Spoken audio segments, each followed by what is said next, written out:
Et j'ai la peau tout le temps gelée. Court-circuit, vendredi, 21h sur TV Rogers.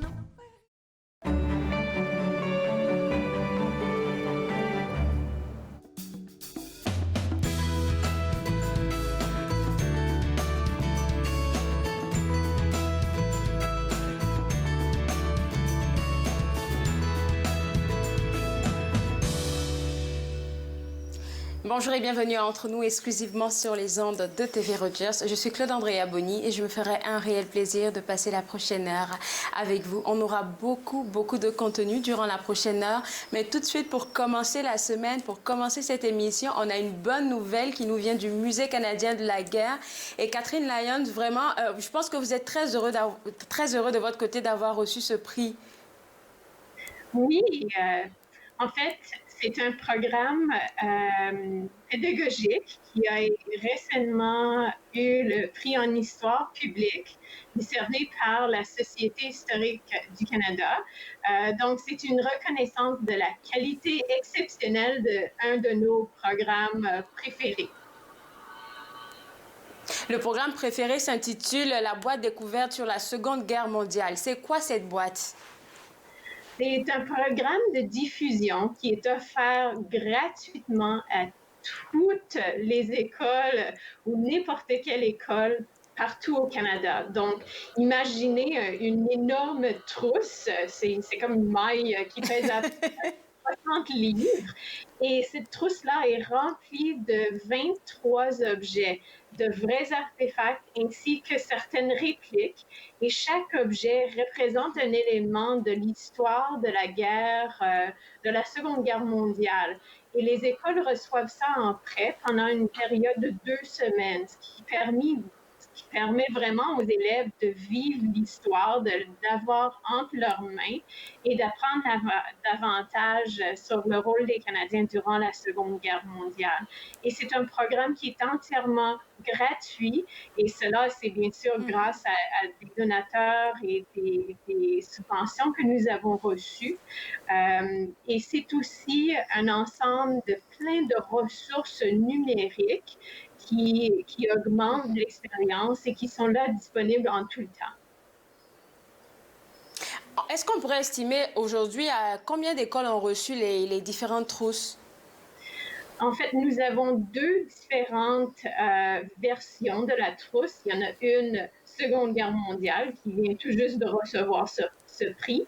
Et nous avons également une trousse Première Guerre mondiale pour un total de 50 boîtes de découverte qui sont disponibles durant l'année scolaire. L'année passée, nous avons complété 422 prêts, c'est-à-dire environ 42 000 élèves ont eu l'occasion d'avoir ce programme.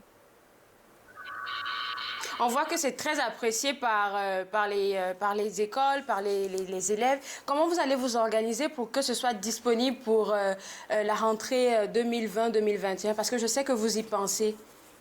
Oui, comme j'ai mentionné, il y a des ressources numériques qui sont disponibles en tout le temps et cela comprend des éléments des archives, des photos, des œuvres d'art, des affiches ainsi que des récits personnels.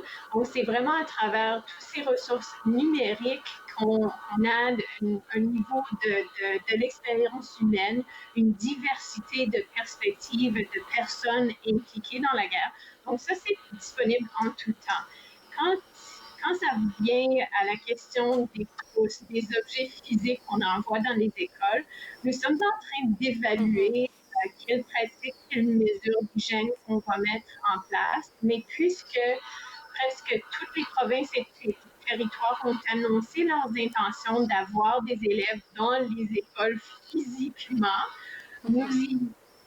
ils ont aussi des prêts dans des écoles. Ça se peut qu'il y aura des mesures différentes, des délais entre périodes de prêt, mais nous avons quand même l'intention d'offrir le programme parce que nous reconnaissons quand même que cet automne, peut-être les sorties d'école ne seront pas possibles, donc il serait encore plus important d'envoyer des expériences de musée dans des écoles. Merci beaucoup, Catherine. Vraiment, félicitations à vous et à toute l'équipe du Musée canadien de la guerre. Bonne journée. Merci, pareillement. Au revoir. Alors, pour vous autres à la maison, si vous êtes curieux de savoir ce que contient cette boîte-là, je vous inviterai à visiter le www.museedelaguerre.ca. On va revenir maintenant à l'émission et comme je vous disais, elle est assez occupée. On va parler avec un chercheur de l'Institut du savoir Montfort qui va nous montrer ou nous démontrer le lien entre les anticoagulants et les patients de la COVID. Ah oui, on aura aussi, Dania Versailles de l'Association canadienne pour la santé mentale qui est toujours là pour nous partager des outils. On va découvrir Odette, qui est le nouveau roman de l'auteur Maurice Henry. Mais tout de suite après la pause, on parle avec Julia Thompson de Tourisme Ottawa. Elle va nous dire exactement quels sont les restos qui sont ouverts et les activités à faire. Restez avec moi, vous regardez Entre nous exclusivement sur les ondes de TV Rogers.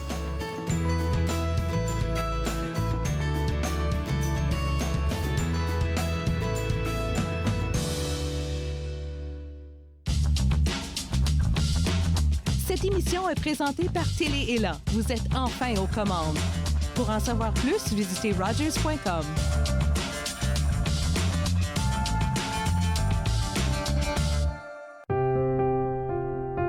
Les commerces, les restaurants et les services locaux d'Ottawa font partie importante de notre tissu urbain.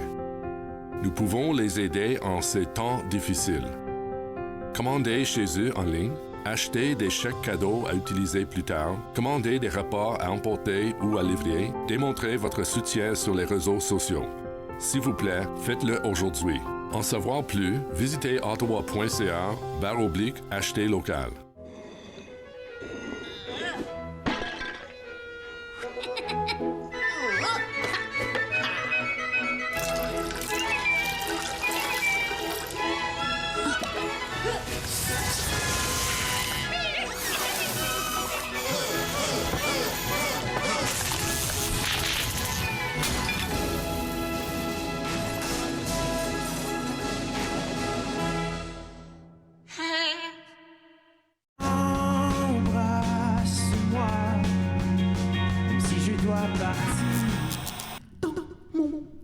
Et j'ai la peau tout le temps gelée. Court-circuit, vendredi, 21h sur TV Rogers.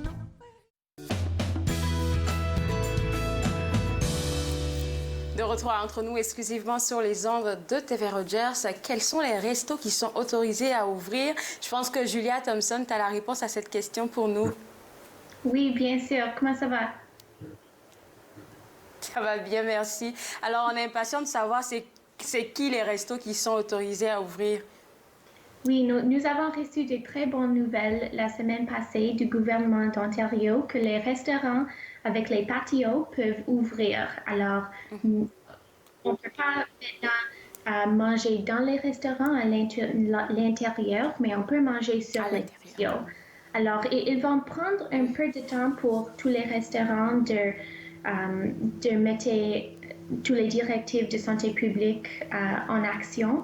Alors, c'est pas comme une journée, tous les restaurants sont ouverts. Nous avons quand même besoin d'attendre.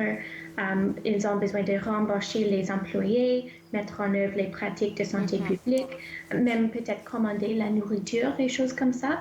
Mais quelques-uns qui sont ouverts, que je suis vraiment excitée pour, c'est la taverne sur la colline et la taverne sur les chutes. Celui-ci ont des vues fantastiques de la Parc Majors Hill, de la colline du Parlement, la rivière des Outaouais et la taverne sur les chutes. Ils ont des vues de les chutes rideaux aussi qui sont fantastiques. Et les deux, ils offrent les hot dogs de luxe, le vin, la bière, la crème glacée et beaucoup plus. Au moins, ça, c'est une bonne nouvelle ce matin. Oui. Est-ce que certains restaurants du marché Baille sont touchés aussi? Parce qu'il y en a qui ont des patios. Oui, quelques-uns sont ouverts. Je pense que le patio à El Camino est ouvert. Le patio, je pense, peut-être le Heart and Crown, mais pour tous les restaurants, c'est important de visiter leurs réseaux sociaux et leur site web pour voir s'ils sont ouverts parce qu'ils changent de jour à jour s'ils sont prêts. Est-ce que, déjà, concernant les restaurants, vous aussi, sur le www.tourismeottawa.ca, vous actualisez les nouvelles? Parce que si on peut aller regarder là et puis avoir plus de choix, je pense que ça serait l'idéal. Oui, nous avons des formations sur la COVID-19 en Ottawa sur notre site web, le tourismeottawa.ca, mais c'est difficile de faire les mises à jour qui est ouverte quand même maintenant, quand tous les restaurants ils travaillent pour ouvrir et choses comme ça. Alors, pour le moment, la plus belle place de voir si les restaurants sont ouverts, c'est sur les réseaux sociaux ou les sites web des restaurants en particulier, mais on travaille de mettre l'information comme ça sur notre site web. Alors, on termine là maintenant avec les restaurants. La deuxième affaire qu'on veut parler aujourd'hui, c'est les visites guidées, principalement pour celle de la marche hantée. Oui, ça c'est des bonnes nouvelles aussi. Et comme les restaurants, on sait que les tours guidés ont besoin de temps pour penser des directives de santé publique et choses comme ça, même s'ils offrent la transportation ou les échantillons, choses comme ça. Mais un qui est prêt d'ouvrir et est ouvert maintenant, c'est le marché hanté. Et ils offrent des tournées guidées nommées les Bubble Tours, qui est disponible pour les personnes qui vivent à la même adresse. Alors, une famille ou des personnes qui vivent ensemble, ils peuvent faire un marché hanté d'Ottawa, qui est un marché du centre-ville avec les histoires de fantômes et il explique l'histoire épeurante d'Ottawa. Tu m'avais parlé une fois de ça, là. J'étais pas pour aller là-bas parce que j'avais peur, mais je pense que si c'est virtuel, là, je peux me lancer à faire ça parce que je suis à la maison, je suis en sécurité. Non, celui-ci, c'est pas virtuel, c'est en personne au centre-ville. C'est une tournée guidée sur la pied et ils ont un guide et puis toutes les personnes qui vivent dans la même résidence peuvent joindre le distanciation physique. Mais c'est dehors, c'est au centre-ville et c'est une marche à pied. Ça, c'est bon. Au moins, les gens sont rassurés que voilà, toutes les mesures sont prises pour ça. Bon, la marche hantée, ça, c'est beau. C'est la deuxième affaire. La troisième affaire que je sais que les gens vont beaucoup, beaucoup aimer, c'est que tu nous dis que la location de bateaux est maintenant possible. Oui, c'est possible au marina du lac Dow. C'est vraiment cool. Vous pouvez louer les bateaux comme les pédalos, les canots, les kayaks, les stand-up paddleboards qui sont vraiment intéressants avec la balance et choses comme ça. Alors, c'est une très bonne façon de quitter la maison et connecter avec la nature sur le canal Rideau. Est-ce qu'il y a des choses qui changent par rapport à la location? Est-ce qu'il faut d'abord aller sur le site web ou bien carrément on se rend au lac Down et puis on peut faire la location? Oui, toujours aller sur leur site web. Je ne sais pas s'il y a les réservations pour des temps spécifiques. Je sais qu'ils vont nettoyer les bateaux et choses comme ça, mais toujours aller sur leur site web pour en apprendre plus. La quatrième affaire, Julia, qu'on discute avec toi aujourd'hui, c'est les différents événements virtuels qui s'en viennent. Tu en as sélectionné 2. Donc, la fête des peuples autochtones du Solstice d'été d'Ottawa. Oui, celui-ci, c'est commencé le 1er juin et il passe jusqu'au 21 juin pour célébrer le mois national de l'histoire autochtone. Et ils ont beaucoup d'événements sur leur site web et sur leurs réseaux sociaux. Ils ont la programmation virtuelle, des ressources éducatives sur leur Facebook, comme un atelier le 16 juin et une lecture le 18 juin. Et ils ont quand même un powwow du distanciation physique qui est vraiment intéressant. Ça commence le 19 juin jusqu'au 21 juin. Et ils ont des concours de chansons, le hoop dance et beaucoup de prix pour les concurrents cette fin de semaine. Ce qui est intéressant avec les événements virtuels, même si c'est sur certains réseaux, avec les réseaux sociaux, souvent c'est payant, mais tout ça c'est gratuit. Donc les gens ont la capacité et la possibilité de pouvoir voir ça depuis leur salon.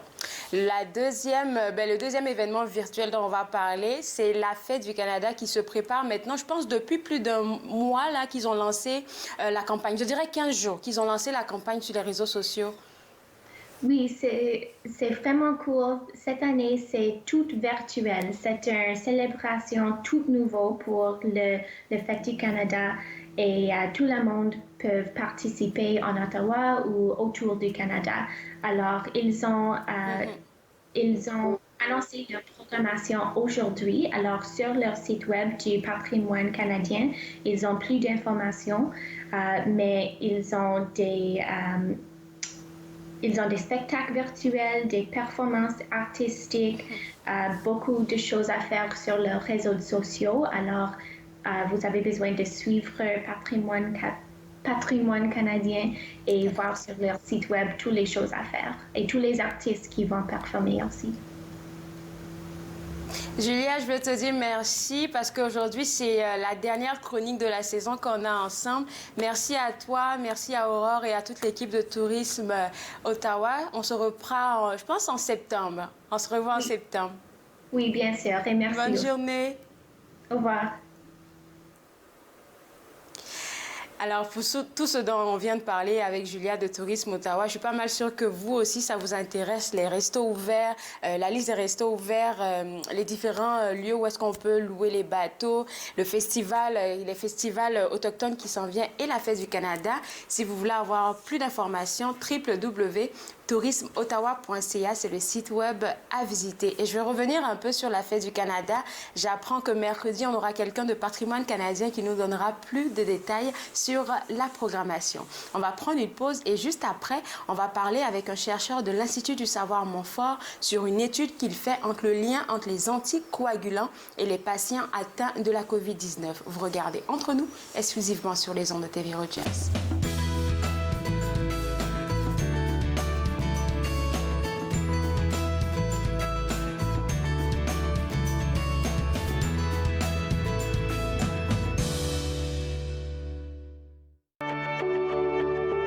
Voici les ressources disponibles durant la crise du coronavirus dans la grande région d'Ottawa.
N'hésitez pas à recourir aux ressources disponibles dans votre localité.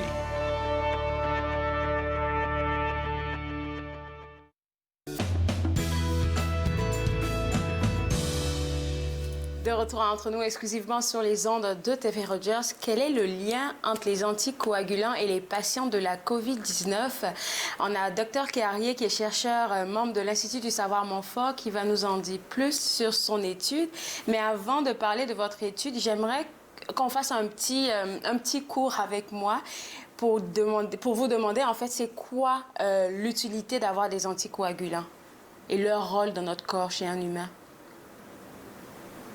De façon générale, on utilise les anticoagulants pour amincir le sang. Donc, souvent, les patients, lorsqu'ils sont hospitalisés, parce qu'ils sont alités, parce qu'ils sont très malades, ils ont plus de chances d'avoir une stase veineuse dans les membres inférieurs, puis plus de chances que ça se transforme en un caillot de sang qui peut se mobiliser et puis créer d'autres complications. De façon générale, lorsque les patients sont hospitalisés, on utilise les anticoagulants pour amincir le sang, pour prévenir les caillots. Et puis, s'il y a des caillots, de façon générale, on utilise ces mêmes médicaments-là pour traiter le caillot, mais à des doses beaucoup plus importantes, des doses thérapeutiques pour une période de temps qui varie de quelques semaines à plusieurs années. Donc, je déduis directement que vous faites cette cette étude-là parce que les patients de la COVID, ils sont alités, ils sont couchés, ils sont faibles, ils sont affaiblis et ils ne peuvent pas faire de mouvement. Vous avez tout à fait raison, mais en plus de ça, la COVID-19 comme telle, le virus va créer une réaction inflammatoire qui est tellement importante que les études qui sont venues initialement de Chine, puis après ça d'Europe, puis plus dernièrement des États-Unis et du Canada, démontrent que les patients COVID sont à très haut risque de complications d'avoir des caillots sanguins lors de leur hospitalisation. Et c'est dû à quoi, ça? Le virus comme tel va irriter les parois du vaisseau et puis va faire en sorte que ça va stimuler les facteurs de coagulation. Donc, généralement, les patients hospitalisés ne sont pas à très haut risque d'avoir des complications de caillots veineux, mais les patients COVID, il y a certaines études qui démontrent que jusqu'à 30 % ou un patient sur 3 va avoir une complication lors de l'hospitalisation. Est-ce que ces nouvelles, là, ce que vous venez d'apprendre, là, c'est ressorti depuis longtemps, depuis le début de la crise, ou on l'a appris dernièrement? Parce que c'est la première fois que j'entends parler de ça. En effet, ça fait quelques semaines maintenant qu'on commence à avoir de plus en plus d'informations là, de l'Europe, de l'Amérique aussi et du Canada.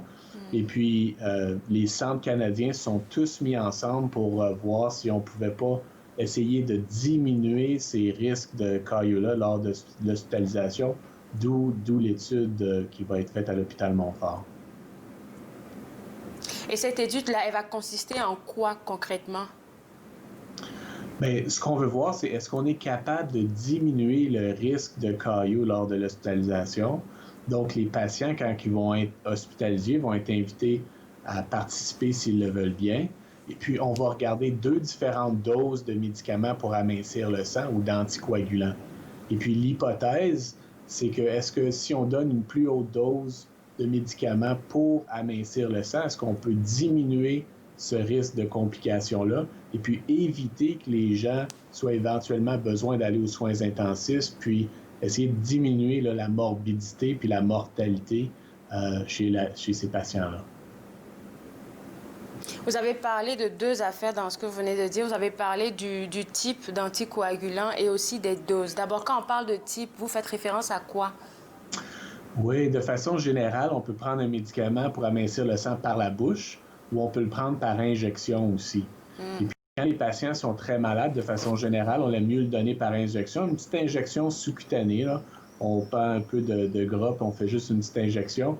Et puis, c'est une injection qui est journalière.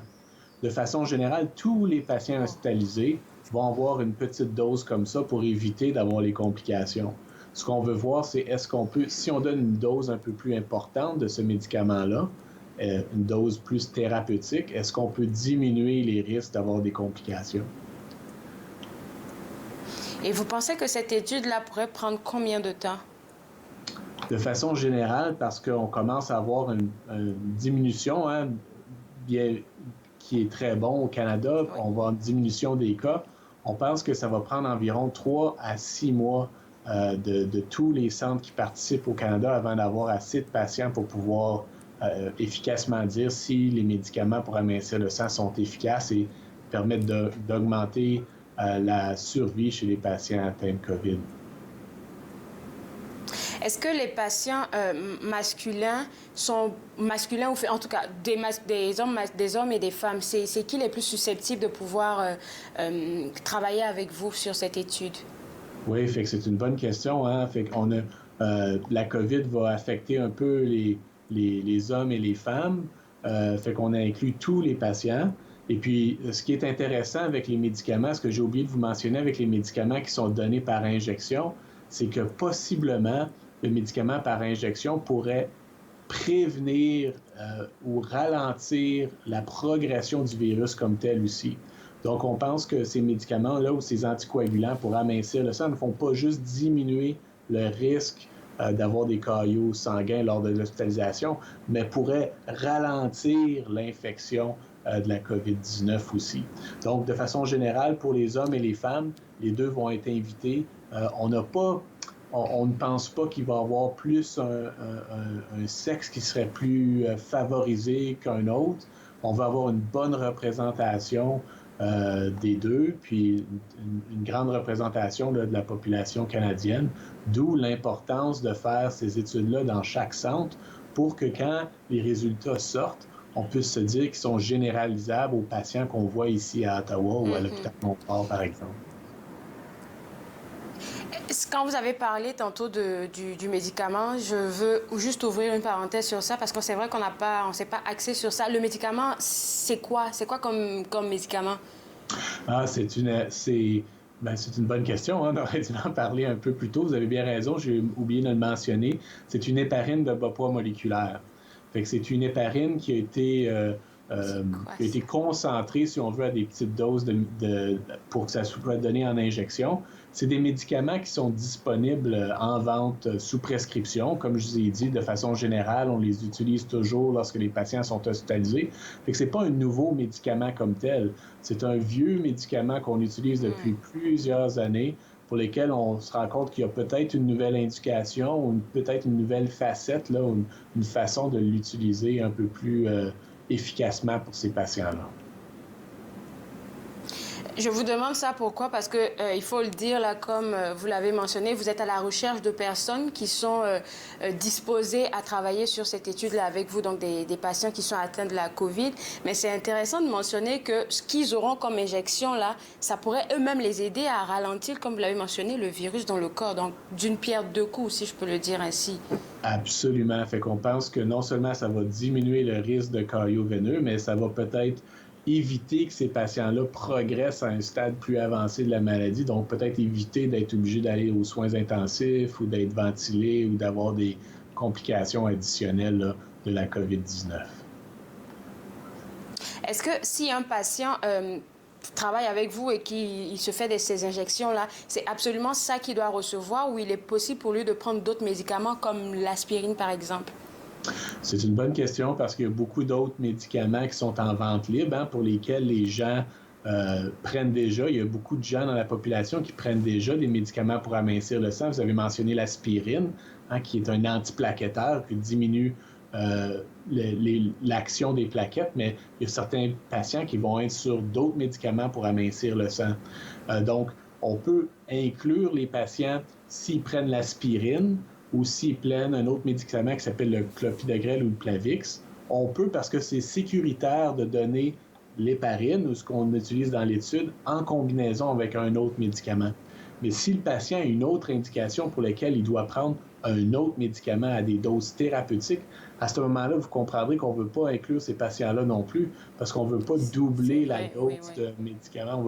On veut pas causer de tort. Donc, ces patients-là ne seront pas nécessairement invités à participer parce qu'on ne veut pas arrêter leur médication. Ça va être pour les patients pour lesquels ils ne sont pas déjà sur un médicament pour amincir le sang. Donc, c'est essentiel que les gens qui se présentent pour travailler sur votre étude, là, je dirais comme ça, pour ne pas essayer de fausser les données, ils soient vraiment véridiques sur qu'est-ce qu'ils ont, en fait, sur les antécédents médicaux. Absolument. Ça fait partie de l'étude. Quand on va rencontrer les patients, on va leur demander leurs antécédents, la liste de médications, tout ça. C'est une étude qui est régularisée par Santé Canada, donc les critères de sélection et d'exclusion sont très, très sévères parce que, bien sûr, on est excité, on pense que ça va aider pour les patients avec la COVID-19, mais de façon, on va être aussi très, très sécuritaire. C'est vrai. Vous avez mentionné tantôt que vous vouliez que ce soit vraiment pan-national. Est-ce que les patients que vous recherchez, c'est vraiment aussi pan-national ou vous allez commencer d'abord à l'Institut du savoir Montfort avant de vous étendre? En fait, parce que ça presse, on veut avoir les données le plus vite possible. Il y a plusieurs centres canadiens qui commencent en même temps. Donc, on est en train de finir les derniers préparatifs à l'Institut du savoir Montfort pour pouvoir commencer probablement dans les prochains jours. Mais il y a des sites de l'Atlantique au Pacifique, puis c'est vraiment un effort national là, pour essayer de avoir le plus de patients possible, le plus rapidement possible aussi, mais sécuritairement, afin de pouvoir répondre à la question. Puis, pour les patients après, quand on va voir les résultats de l'étude, bien là, on va pouvoir peut-être changer la prise en charge de ces patients-là, puis moduler les médicaments pour amincir le sein, pour optimiser le résultat. Et puis, on espère que non, mais s'il y a une deuxième vague de la COVID-19, bien là, on va être prêt, puis on va pouvoir savoir exactement comment on peut optimiser les soins. C'est tellement vrai ce que vous venez de dire. Merci beaucoup, Dr Carrier, pour toutes ces informations et bonne chance pour votre étude. Je vous remercie beaucoup pour l'invitation. À la prochaine. Merci. Bonne journée. Alors, pour vous autres à la maison, si vous êtes intéressés, moi, je vous inviterai vivement à visiter le www.savoirmontfort.ca. On va prendre une pause et juste après, on parle avec Dania Versailles de l'Association canadienne pour la santé mentale. Vous regardez Entre nous, exclusivement sur les ondes de TV Rogers.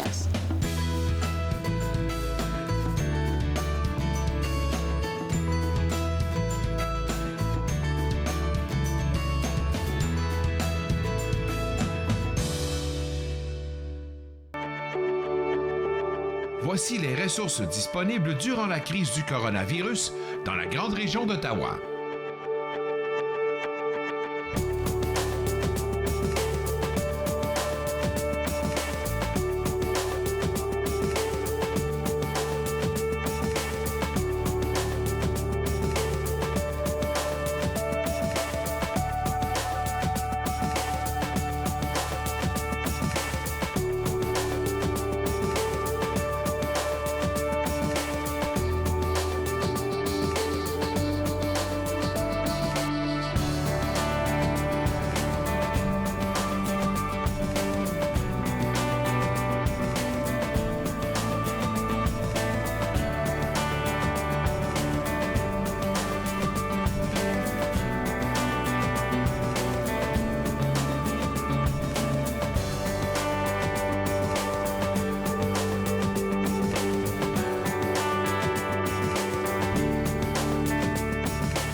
N'hésitez pas à recourir aux ressources disponibles dans votre localité.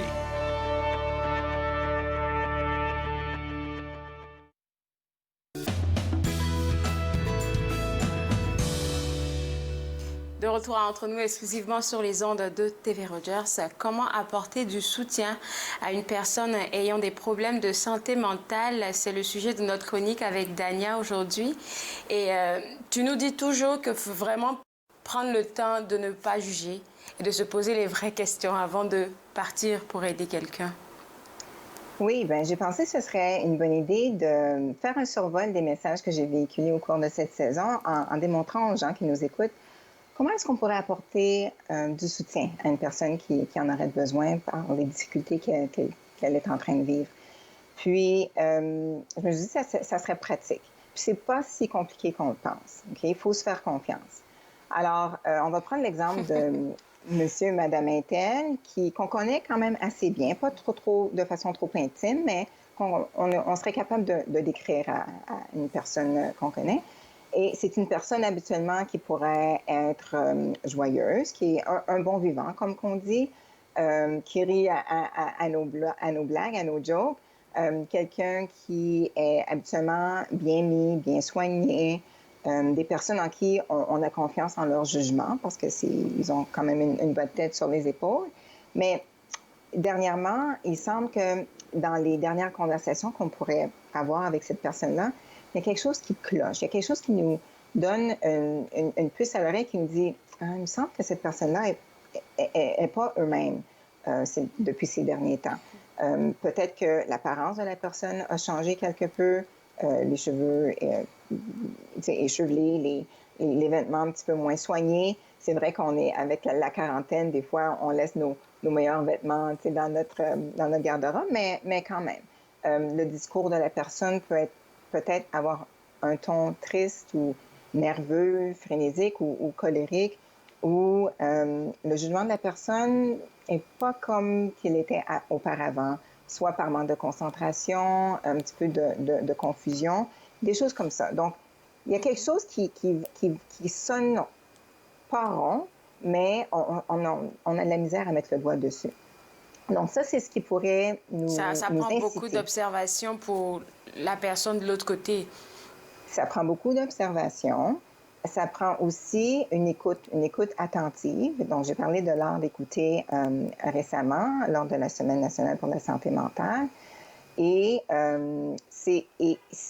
l'art d'écouter, c'est vraiment pour laisser place à avoir une conversation véritable, une conversation franche. OK? Donc, en faisant l'analyse des petits changements qu'on remarque, on pourrait dire à la personne, sais-tu quoi? Ton bien-être, je l'ai à cœur, ton bien-être, puis j'apprécie vraiment l'amitié que j'ai avec toi.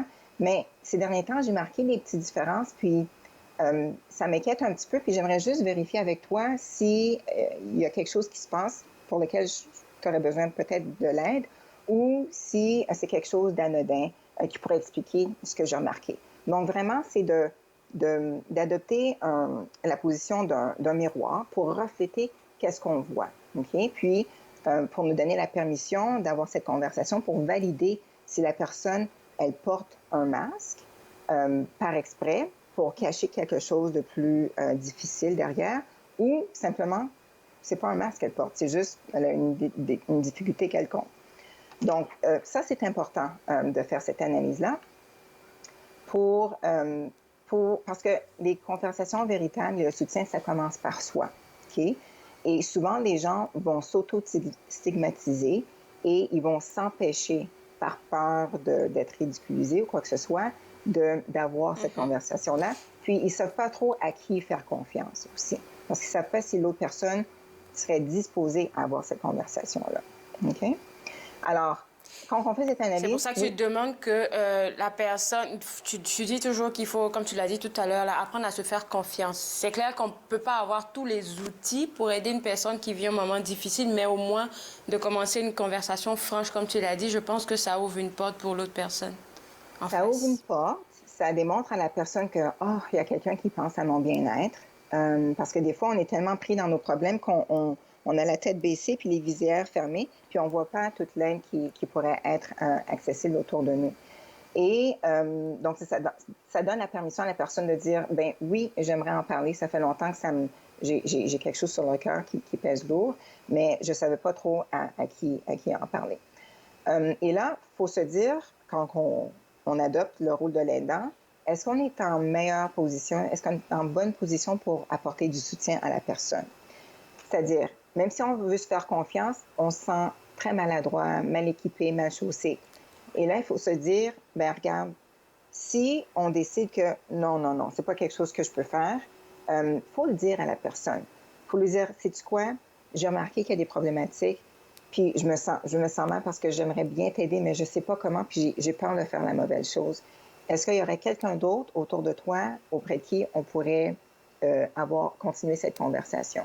Ou est-ce que tu serais d'accord qu'on puisse peut-être aller chercher une aide professionnelle dans le voisinage? J'aimerais même qu'on fasse une pause sur ce que tu viens de dire, sur l'aide professionnelle. Il faut toujours, je pense que tu me l'avais dit une fois, là, avoir l'accord de la personne qui passe par des moments difficiles, par un problème de santé mentale, avant de l'inscrire à un quelconque programme. Il faut qu'elle soit au courant, en fait. Oui. Et absolument. Le consentement est absolument primordial.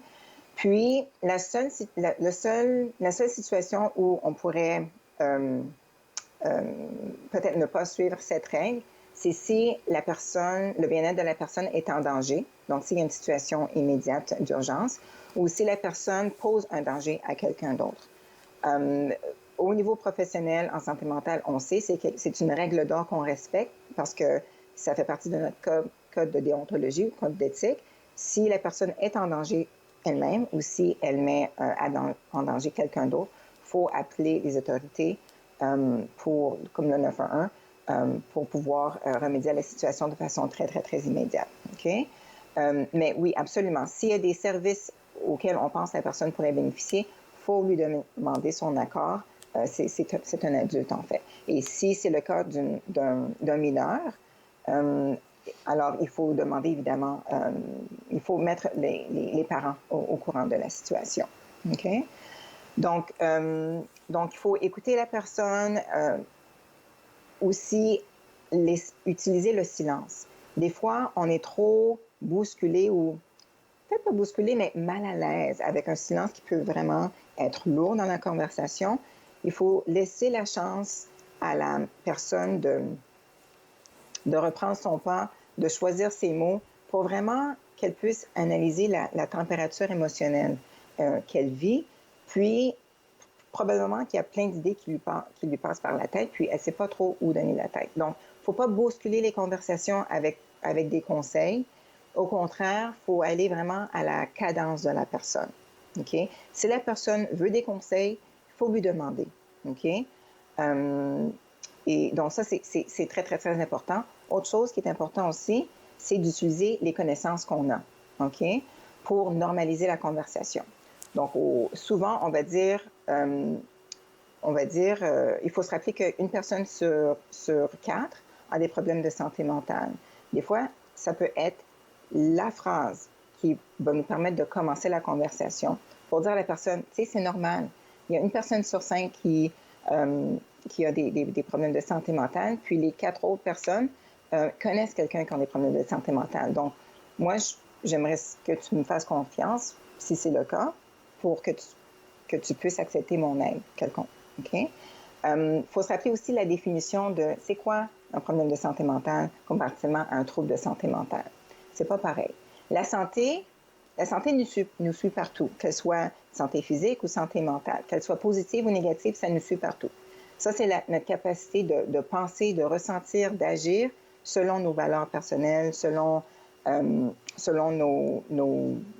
traditions, etc., pour qu'on puisse vivre une vie équilibrée. Okay? Ça, c'est la santé. Si on a un problème de santé mentale, c'est parce qu'on est en train de perdre le pas, mais si on est capable d'appliquer de la résilience, bien là, il n'y a pas vraiment un gros problème. Lorsqu'on parle de troubles de santé mentale, c'est la même chose quand on parle de maladie, santé mentale. Moi, j'aime moins le mot maladie parce que c'est plus péjoratif, mais peu importe. Lorsqu'il y a un trouble de santé mentale, c'est lorsqu'il y a des signes. Il y a une trousse de signes qu'on peut inventorier qui explique que la personne, le cours de la pensée de la personne, ses émotions, ses comportements ressemblent à un trouble d'anxiété, trouble psychotique, trouble de dépression, etc. Et ça, c'est facilement diagnosticable avec les experts en santé mentale. Des fois, c'est juste qu'il y a un dérèglement. Il va nous rester quelques secondes, Dania. Déjà? Je sais que tu as partagé avec nous, oui, ça passe tellement vite, là, je te dis, des ressources. Moi, je vais prendre le soin d'informer les gens tout au long de la semaine sur ça, parce qu'il va nous manquer du temps pour le faire, mais je tenais vraiment à te remercier d'avoir pris le temps de nous avoir enseigné durant toutes ces saisons et on espère vraiment te revoir la saison prochaine. Merci, ça a été un plaisir de travailler avec vous cette saison. Merci beaucoup. Bonne journée. À toi aussi, bye-bye. Alors, pour vous autres à la maison, déjà pour commencer, vous pouvez visiter le www.ottawa.cmha.ca pour avoir des ressources si vous en avez besoin. Et moi, je vais continuer de vous en donner tout au long de cette semaine. Là, on va maintenant parler de Odette. Odette, c'est le nouveau roman de l'auteur Maurice Henry, à qui j'ai le plaisir de parler ce matin. Allô, Maurice? Bonjour, Claude Andréa, ça va bien? Ça va super bien, ça me fait plaisir de te parler une fois de plus encore parce que les 2 premières fois, on parlait de tes recueils de nouvelles, mais là, tu t'es lancé dans le roman. Et puis, je ne pense pas que ce soit ton premier roman. Non, c'est pas le seul, je pense que c'est 4 ou 5. Certains peuvent porter à confusion à savoir si c'est des nouvelles ou si c'est un roman. Par exemple, le premier livre que j'ai fait, La chambre à mourir, on peut interpréter ça comme étant l'un ou l'autre. Mais enfin, le prochain, donc, ce sera un vrai roman, celui-là. C'est ça. Je vais revenir un peu sur les nouvelles parce que tu m'avais fait la confidence une fois en studio que tu aimais beaucoup les nouvelles, pas plus que les autres genres d'écriture, mais en tout cas, tu aimais beaucoup les nouvelles. Mais là, je me demande pourquoi tu as basculé après le poids du temps, La Maison aux Lilas à Odette maintenant. Il faut un peu diversifier. Alors, le dernier qui était La Maison aux Lilas, c'était des nouvelles. Puis, je me suis dit, écoutez, je vais cette fois tenter un roman. D'autant plus qu'il y avait déjà un premier jet qui existait de ce livre et que j'avais conservé dans mes tiroirs, comme on dit, mais que je n'avais jamais publié. Mais alors, j'ai repris ce roman-là et je l'ai retravaillé pour arriver au résultat que vous savez, là. Alors, mais moi, mon genre préféré, il faut bien que je le bois encore une fois, c'est la nouvelle. Il me semble que c'est un texte, j'aime bien les textes courts, les textes denses, les textes succincts, qu'on peut lire, vous savez, sans passer des heures avec un gros livre d'un pouce et demi d'épais. Vous savez, du Dostoïevski, par exemple. Alors, moi, j'ai peu de patience pour les gens qui sont volubiles et qui ont tellement de choses à dire. Je préfère les choses brèves. Voilà. Les choses brèves, oui, parce que si on revient même aux nouvelles, encore une fois, Le poids du temps et La maison Lila, c'est vraiment des petits paragraphes, des petites histoires qui nous laissent toujours sur notre faim, en fait. Je dis ça pourquoi? À cause de la réflexion que ça nous pousse à faire à chaque nouvelle qui se termine. Oui, j'aime beaucoup laisser le lecteur un peu sur sa faim, vous savez. C'est une bonne chose que de ne pas satisfaire complètement celui qui lit mon livre. N'est-ce pas? Parce qu'il aura tendance peut-être à revenir, du moins, j'espère. Hein? Il aura tendance à revenir et puis à recommencer, puis même à relire, peut-être. Alors, souvent, mes nouvelles, mais là, des petits messages subliminaux. Voilà. C'est vrai que les messages sont toujours là et je parie que c'est la même chose avec Odette dont on parle aujourd'hui, qui était cachée dans un tiroir, qui a été ressorti. Depuis combien de temps déjà pour retravailler ça? Ah, ça a été fait, ça, il y a 4 ou 5 ans, peut-être davantage, en fait. Mais alors, je l'ai repris, j'ai fait des modifications, et puis je l'ai rendu peut-être un peu plus au goût du jour, si je peux dire. Alors, c'est une histoire, enfin, que je voudrais intéressante. La première chose que je voudrais dire à son sujet, c'est que le roman est au sujet de cette femme qui s'appelle Odette, mais qu'elle, Odette, n'apparaît jamais comme personnage dans le livre. C'est un petit tour de force que j'ai voulu faire, n'est-ce pas? Parler de quelqu'un, la rendre très présente. C'est même le personnage principal du livre. Mais elle n'est pas là en tant que personnage. Elle n'est pas là, elle ne parle pas, elle n'est pas là. Voilà. C'est une surprise. C'est ça que j'essaie de comprendre parce que pour les lecteurs. C'est ça que j'essaie de comprendre parce que, ok, je vais vous laisser raconter. On parle de quoi dans Odette? De quoi il est question dedans? Dans le livre? Il est question dans le livre de la course perpétuelle des hommes à l'égard des femmes. Non pas, je ne parle pas de choses agressives là, ou de sexuelles nécessairement, mais c'est l'intérêt perpétuel des hommes pour les femmes et puis l'attirance permanente qu'il a vers cette femme idéale, vous savez, celle qu'il rêve avec qui il rêve de vivre peut-être, avec qui il voudrait converser, avec qui il voudrait être associé, vous savez, d'une manière permanente là, et sérieuse. Et puis cette femme-là, curieusement, semble toujours s'échapper. Et même, il arrive bien souvent que les pauvres hommes n'arrivent jamais à trouver cette femme idéale. Je suppose que le contraire serait aussi vrai de la part des femmes qui cherchent l'homme idéal, peut-être. Alors, c'est aussi possible de renverser la proposition, là, et de la voir dans les deux sens. C'est quel genre de thématique, en fait, hormis la quête insatiable de l'homme idéal ou de la femme idéale, que vous avez voulu faire ressortir dans Odette? Oui. J'ai voulu faire ressortir ça comme ça. J'avais un petit peu vaguement à l'esprit aussi que peut-être un livre comme celui-là pourrait se transformer en film. Vous savez, j'ai toujours été contre cette idée d'écrire dans le but de peut-être éventuellement arriver à intéresser quelqu'un qui travaille dans le domaine du cinéma. J'aime pas cette idée, mais je me suis dit que je ne peux pas m'empêcher de penser qu'il serait fort intéressant d'avoir un film où il y aurait ce bonhomme-là, qui n'est pas particulièrement vertueux ni admirable, là, mais ce bonhomme-là qui cherche de toutes ses forces et constamment à rencontrer cette femme qui fuit sans cesse devant lui. Vous savez qu'il n'arrive jamais à la rejoindre. Il la poursuit dans les magasins, il la rejoint pas, il est arrêté par la police, il la poursuit dans la rue et puis il aperçoit cette femme-là qui est habillée comme ceci et qui se distingue des restes des autres femmes qui sont dans la poule. Et il n'y arrive pas. Vous savez, c'est une course continuelle qui ne mène nulle part. Je pense que c'est une très bonne idée. Bon, je l'ai vu comme ça, moi. Pauvre monsieur qui est en train de courir un peu partout pour trouver sa femme idéale.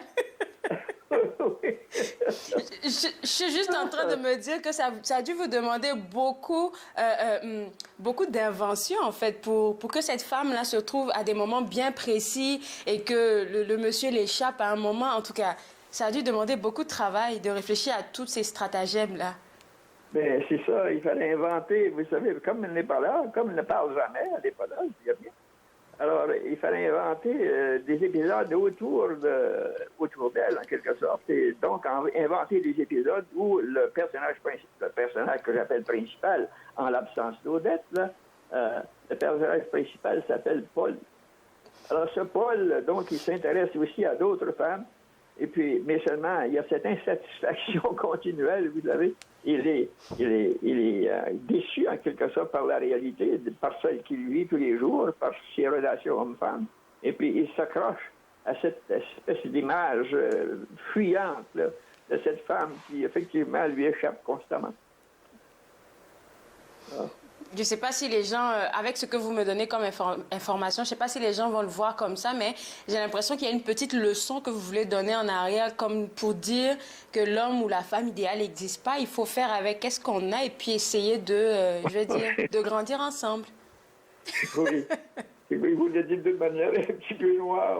Moi, j'espère que, vous savez, tous, on a, surtout quand on est peut-être passé l'adolescence, là, ou avant la trentaine, on a toujours, disons, on est cette recherche qu'on fait inconsciemment, mais constamment, qu'on la fait tout le temps, quoi.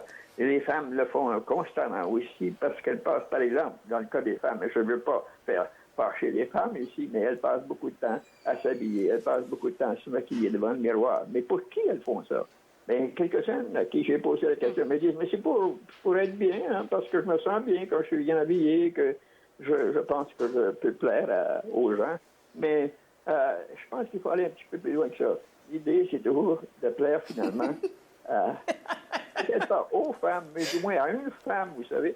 C'est une espèce de pêche continuelle, où on espère que quelque chose se présentera au bout de la ligne. C'est tellement vrai, ça. Il ne faudrait pas qu'on se mente, que ce soit l'homme ou la femme, là, quand on se met juste beau, c'est pour être le plaisir aux yeux de quelqu'un. Donc, il ne faudrait pas qu'on se mente sur le sujet. Là, vous avez touché un point fort, surtout du côté des femmes. Dites-moi, Odette, de la manière dont vous l'avez écrit, c'est un roman fiction. Je sais que c'est vous qui l'avez écrit, mais je vais vous poser la question quand même. Vous pensez que ça sera facile pour le lecteur de se mettre dans la peau de Paul? Pour moi, c'était facile de me mettre dans la peau de Paul, parce que j'ai vécu des expériences que lui vit dans le livre. Peut-être pas exactement de la même manière, là, mais donc c'est plus facile pour un homme de se projeter dans un homme, je pense. Mais j'ai tenté aussi de parler au sujet, non seulement au sujet d'Odette, mais d'autres personnages féminins. Une qui s'appelle Léa, et qui est la petite amie, disons, de Paul. Et puis il y a aussi d'autres femmes qui vivent dans la diplomatie, par exemple, ou dans l'administration, dans la gestion et même dans les services secrets. Alors, il y a ces femmes-là qui tournent autour de lui, mais ces femmes-là ne sont pas, finalement, l'objectif définitif de Paul, parce que lui, il a toujours cette Odette, cette merveilleuse Odette qu'il voit comme dans un grand nuage de fumée, là, et puis qui cherche constamment à le rejoindre. Et je répète ici hein, qu'on pourrait dire ou écrire la même chose de la part d'une femme qui cherche un homme. Je pense que l'envers est également vrai. Je pense que c'est vrai dans les deux sens, vous savez. Et je ne voudrais pas qu'on interprète le livre comme étant le livre de Paul, comme une espèce de maniaque, n'est-ce pas, qui va faire cette chasse continuelle, comme on en voit, on entend justement à la télévision ce matin, de ces messieurs qui ont violenté des femmes. C'est pas un homme comme ça. En fait, c'est un homme qui n'a pas tellement de caractère, finalement, parce qu'il est souvent mené par d'autres femmes, mais pas par cette Odette. Il est même, à vrai dire, on pourrait dire aussi qu'il est mené par cette femme qui n'existe pas. Enfin, elle existe, mais lui, il la connaît pas. Il ne peut pas la rejoindre. Ah, ça fait une situation un peu étrange, quoi.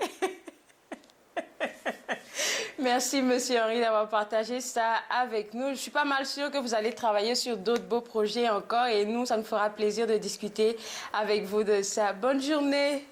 C'est bien. Au revoir. Peut-être qu'on va se rencontrer une 4e fois ou une 5e fois, je ne sais plus. Très bientôt, je suis pas mal sûre. Alors, pour vous autres à la maison, si vous avez envie de vous procurer Odette, je vous inviterai à visiter le www.presseyouottawa.ca. On va prendre une pause et juste après, j'aurai quelques informations à partager avec vous. Vous regardez Entre nous, exclusivement sur les ondes de TV Rogers.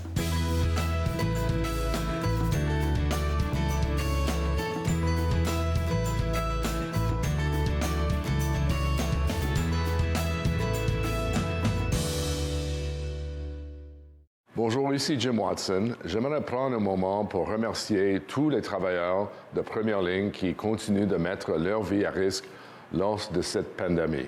Le travail héroïque de nos professionnels de la santé et des premiers intervenants est remarquable. Je suis reconnaissant aux gens qui abandonnent le temps avec la famille pour aider ceux qui l'ont besoin. Je suis reconnaissant pour les gens qui ont été appelés à rester à leur poste pour fournir des biens et des services qui sont essentiels à nos vies. On ne pourrait pas le faire sans vous.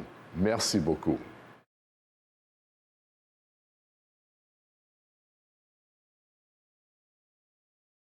Êtes-vous préoccupé par la quantité d'alcool consommée par une autre personne? Vous sentez-vous habituellement fâché, confus, déprimé ou mal aimé? Pensez-vous que si la personne qui boit vous aimait, elle cesserait de boire? Si vous avez répondu oui à une de ces questions, vous n'êtes pas seul. Toutes les personnes qui se sentent emprisonnées par l'alcool ne sont pas des alcooliques. Les familles et les amis souffrent aussi. Alanon ou Alatine peut vous aider. 1-888-4-ALANON ou visitez alanon.org. Dans cette édition d'Encore jeune, une exposition au ralenti, Normand Latour, le seul maître à bord, et les 40 ans du MIFO. Encore jeune, dimanche 19h sur TV Rogers. De retour entre nous exclusivement sur les ondes de TV Rogers. Juste avant la pause, je parlais avec l'auteur Maurice Henry. J'ai eu l'honneur de lire 2 de ses ouvrages qui sont très très bons. Et là, il a écrit un roman dont on a parlé tantôt qui s'appelle Odette, qui se dénomme Odette. Donc, si vous voulez vous le procurer, je vous inviterai à visiter le www.presseyouottawa.ca et vous allez avoir accès à ces ouvrages.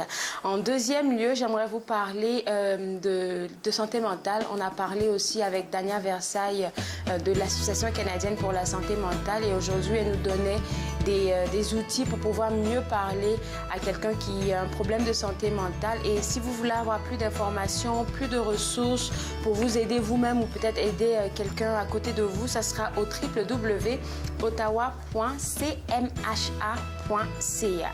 Troisième site web que je vais vous inviter à visiter, c'est celui de Tourisme Ottawa, le www.tourismeottawa.ca, parce qu'aujourd'hui, Julia Thompson nous a appris que certains restos, comme vous le savez, vont ouvrir bientôt. Si vous voulez avoir la liste, vous devez vous rendre sur ce site web-là.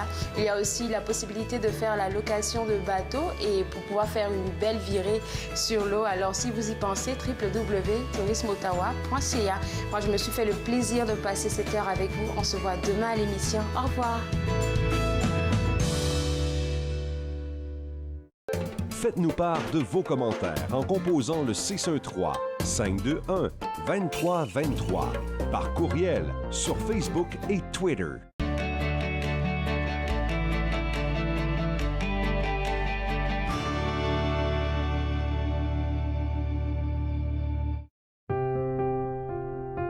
Les commerces, les restaurants et les services locaux d'Ottawa font partie importante de notre tissu urbain.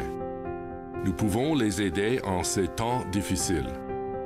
Commandez chez eux en ligne, achetez des chèques cadeaux à utiliser plus tard, commandez des repas à emporter ou à livrer, démontrez votre soutien sur les réseaux sociaux.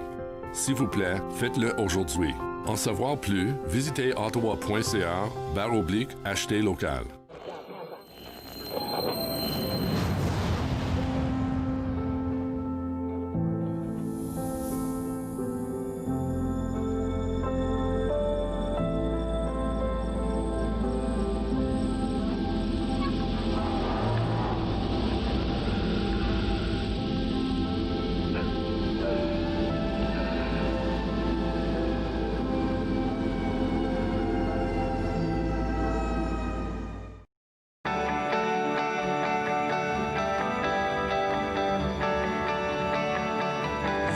des TV Rogers.